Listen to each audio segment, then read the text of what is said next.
Have a look at him. This was obviously a quality lineup. Down east, it could go. Or looks like he's the top of the pecking order in this country. Fingal Bay. This was the proper Fingal Bay before things went wayward at Exeter for whatever reason.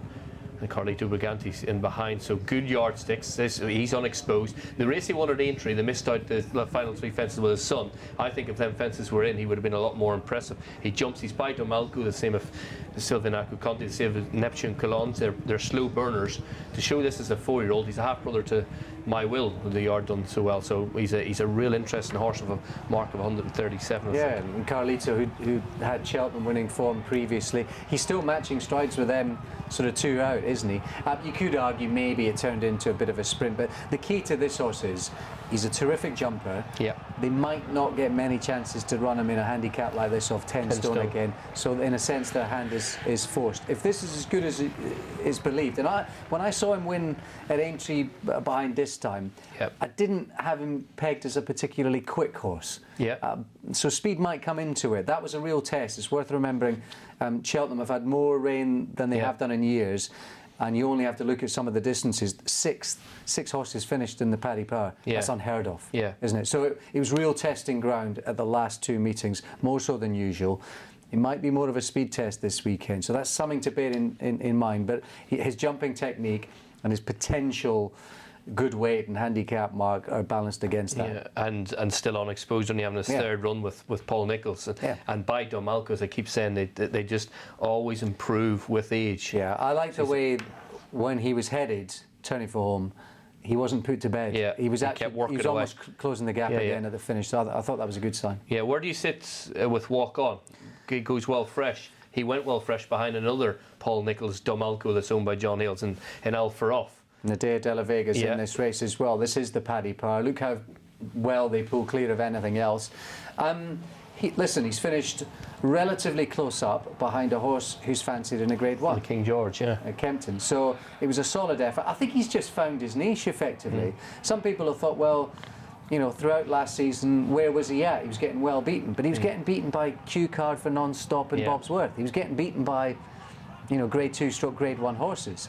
So he's just found his niche handicapping. He's gone up £5. He made a slight mistake in the closing stages when he was tiring against a good horse. You can see Nadia de la Vega is pretty much gone up and down on the one spot. Would you fancy her, given her edgy temperament, to close the gap on him? Perhaps not. So if he backs this up, he's going to run, first of all. He looks like he's going to run a solid race, provided he can slot together 2 runs back to back. I think handicapping is the key to him, and he's just found his level. He's of a mark of 148, so there's no real secrets with him. He's always in there pitching. He deserves to drop on one. If he does drop on one off that mark, it's going to be a good race. He will. 28 days to get over it. Him and the mare, but they did have a hard old slog, didn't they? Worth remembering with Nadia de la Vega as well. I was down at Cheltenham at the October meeting. I don't know if it's something the Racing UK sort of picked up on the cameras, but as she won that day, but as she was leaving the paddock, she reared up. Tony McCoy was sort of jettisoned out the side door. She came right back on her back. She's always had that slight temperament about her. She's got loads of ability. If it was less testing ground than it was, say at the Open meeting, I'd fancy her to bridge the gap with Walk On, and she's definitely a player, but Walk On looks a bit more solid. Not sure. They're obviously a different track this weekend, but with the frost in the ground at the start of the week, your cover's over it, let a lot of rain.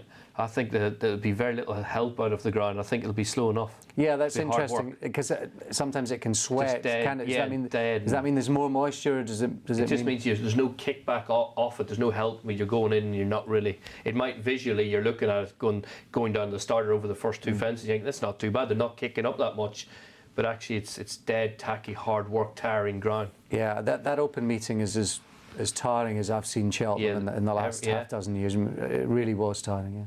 Well, off the rest of them, obviously Crystal Bonus, Peterborough Chase is gone. Will Paul run too? That's why I'm saying it clear as mud now. I'm really looking forward to seeing the final declarations. I really like Union East. I'd love the top 2 to come out and sort of frame it where he's just enough. Well, Hobbs has got a key to it, hasn't he? 'Cause Yes. he's got wishful thinking. He's got Minora as well. You touched on Crystal Bonus. Minora beat Crystal Bonus last season when finally sort of Minora came good.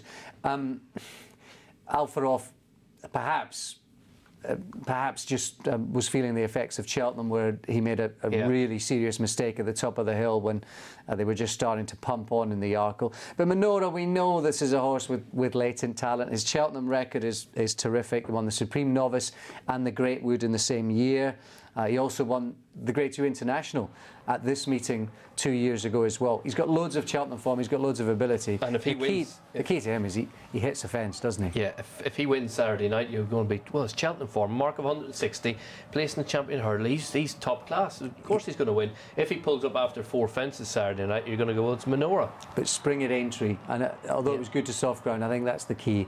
I think I'm saying he's a spring horse, I just think he's a better ground horse. And if it does turn out to be a test, given his ability to clout a friend, he did it again, admittedly off a really good gallop in the Holden Gold Cup behind Q Card. That was a respectable enough effort at sort of face value, but it's the worry about on that surface, and particularly the clouting offence might just keep him back. Yeah, I'm just looking here on the BHA website.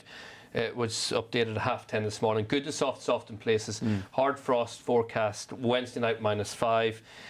Temperatures +2 Thursday. Overnight of +1. Rising to +9 by noon Friday with heavy rain. 12 to 14 mils. So you don't have to be Michael Fish to work out. It was good to soft. It was frost on the ground and 12 mils forecast. It's going to be hard work. It's all about the water table. I mean, it's incredible because. Nowhere to go. I mean, I was down at Cheltenham, and on the Friday night, I think it was, of the open meeting, it did rain for about half an hour. It was light rain, and I think they had about 6 mils or something overnight. That's nothing. Cheltenham literally blows that away with the horses going down to the start usually when they've had a good autumn and a warm October meeting. This time, that 6 mils was enough to make it almost heavy ground. It was so exhausting. I've never seen Cheltenham like that. So if they get more rain on top of that water table, it could be testing again. Go one way. Yeah. We're going to need a dry spell. I know we're going to get ahead of ourselves, but before the festival, with the water table that high, or we could see proper testing ground for the first time in a long time. Well, it was knee-jerk reaction. People were saying that in October, weren't they? And it seems too early to be saying that. But it's just keeping on a bit, We've gone the November meeting. If it turns out that we get more rain and we've gone to December meeting... Christmas warm and wet. But then again, you know what Cheltenham's like. Yeah. If suddenly 2 weeks dries. A month or two, yeah. Anyway, we're trying to predict Saturday, never mind next March. Whatever happens, Nigel Twiston-Davies loves his local track. He loves having winners there. Astrocat's an interesting runner.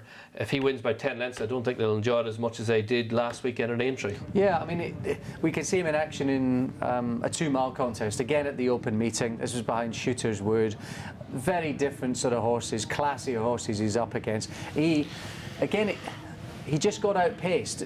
He's the sort of horse, he's got mixed form between 2 and 2.5. He's pretty adaptable in truth, and if you look through some of his best from last season, it's worth remembering he was runner-up to Alfarov in a novice at the Paddy Power meeting 12 months ago. Here he is with a really solid effort and a handicap 12 months on. He was also runner-up to Ricardo Sol at Aintree's Grand National meeting last season. He's got loads of Cheltenham form. He was 7th in the Grand Annual. He won a handicap hurdle 2 years ago, and he won at the December meeting in a 2-miler 12 months ago as well. So he's got loads of Cheltenham experience. The thing with him is he tends to be a horse for me about levels. He's got good placed form, but when he wins, I agree, it tends to be away from the limelight. A couple of his wins have come up in Scotland, haven't they? He's good. Hey, don't you start slagging your Scottish racing off now. he's I completely get it. He's got a nice racing weight of 10 stone 8 if the top one stands his place. But I think you're right. I think the extra 5 furlongs will suit. Hunt Ball, surely he won't line up. If they're going on about the ground, the Paddy Power. If they get that 14 mils. Well, they ran him on comeback and then blamed the ground, which... Yeah, but he did get beat last year. Falkwell mark of 70-something or 80-something. True, but he won at Folkestone and Wincanton on soft ground and placed at Plumpton on heavy, didn't he? So, I mean, listen, maybe in this grade of race... In this grade, there's no margin for error. When a pound every here or there is so significant. I'll fire one up at a bigger price. Is it a bigger price? Yes, Michael Phillips, not in the betting. Well, he's been nice racing way. I just think he's improved. First time out the Paddy Power, yes, he pulled up to Lynn, beat him 8 lengths last time out at Newbury. I thought it was more at the Paddy Power meeting. I thought he'd definitely strip a lot fitter. In Newbury was a step forward. If he could build on that again, he's got a nice racing weight. I think he'll handle the ground. 10 stone 6 if the weights don't go up. And Nick Schofield, how well's he riding? Yeah, fantastic, absolutely fantastic. He's just been a nearly horse with some of these good races. Yeah. He's been talked up so many times. He's been teed up already, it seems to me, this season already.